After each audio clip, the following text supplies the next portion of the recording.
Monsieur le Président, quelques mots en guise d'explication de vote pour commencer par dire qu'ici, évidemment, tout à chacun est favorable à ce que nous puissions trouver les solutions les plus efficaces pour les allocataires du RSA. Et je ne connais personne ici qui ne le voudrait pas. Et c'est d'ailleurs pour cela que nous allons voter pour cette délibération.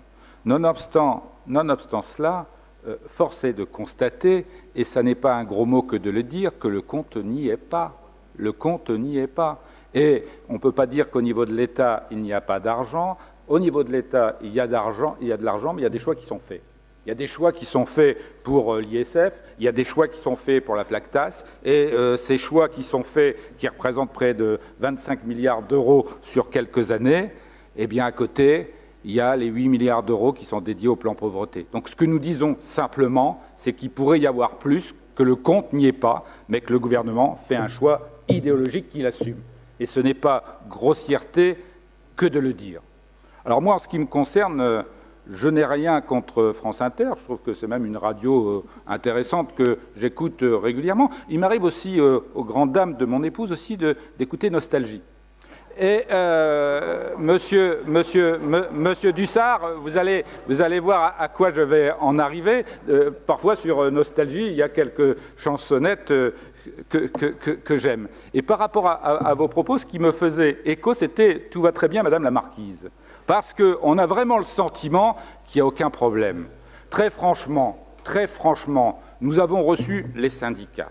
Les syndicats ont manifesté. Ne faites pas comme le gouvernement, n'apportez pas de réponse tardive. Si ces collaborateurs se manifestent, c'est qu'ils vivent mal les choses et qu'ils ont le sentiment, depuis quelques années, qu'il y a eu un certain nombre de désengagements. Alors, entre nous, ne tenons pas ce discours qui est de dire « mais que nenni, il n'y a aucun problème ». Ou sans ça, expliquez-moi pourquoi les syndicats se manifesteraient et nous aurions, ce que nous n'avons pas eu depuis longtemps, des manifestations des collaborateurs des services sociaux.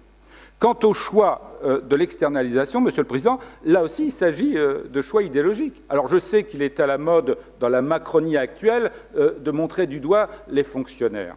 Et vous l'avez dit vous-même, maintenant on va aller tellement vite au niveau du choix des fonctionnaires, c'est qu'on va faire un choix en dehors de celui des fonctionnaires. Ce sur quoi nous ne sommes pas d'accord. À chaque commission des ressources humaines, nous nous étonnons que sur certains postes, on nous dise on ne trouve pas. Franchement, les jeunes qui passent les concours de la fonction publique, qui sont sur les listes d'aptitude, je me demande pourquoi ils passent ces concours. Et je me demande pourquoi il y a des listes d'aptitude, où je vous rappelle, Monsieur le Président, que s'ils ne trouvent pas de poste dans les 3 ans, ils n'ont pas ce statut de la fonction publique. Alors que vous fassiez ce choix idéologique qui est de dire les fonctionnaires, franchement, c'est derrière nous, ça fait vraiment vieux monde, on va prendre des contractuels dont acte, mais je pense qu'il faut l'assumer. Donc, comme je vous le disais, Doriane Bécu ne nous a pas déçus. On a compris que, depuis un certain temps, nous étions passés de l'ombre à la lumière. Nous connaissons cette rhétorique. N'empêche que Roger Vico, mais Doriane n'était pas né à cette époque, nous rappelait que le PDI, en 2015, avait été voté à l'unanimité. Pour preuve que des solutions que nous avions proposées, que nous avions initiées, n'étaient pas si mauvaises que cela. Donc moi j'en appelle, oui, Monsieur le Président, vous aviez quitté le département pensant que notre groupe resterait majoritaire dans l'absolu. Et au vu des événements, vous avez décidé de revenir, nous vous en remercions. On fera en sorte que vous puissiez rester le plus longtemps possible.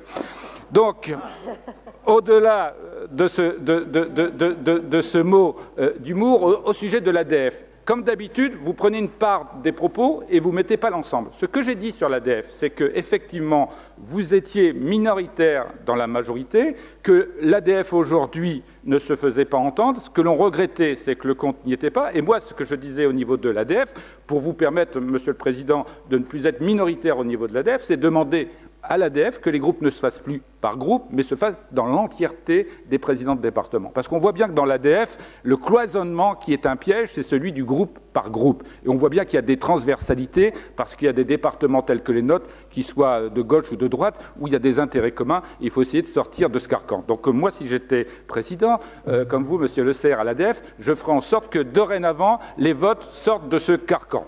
Voilà ce que je souhaitais dire. Donc, pour toutes ces raisons, le compte n'y est pas, mais nous voterons cette délibération. Je vous remercie.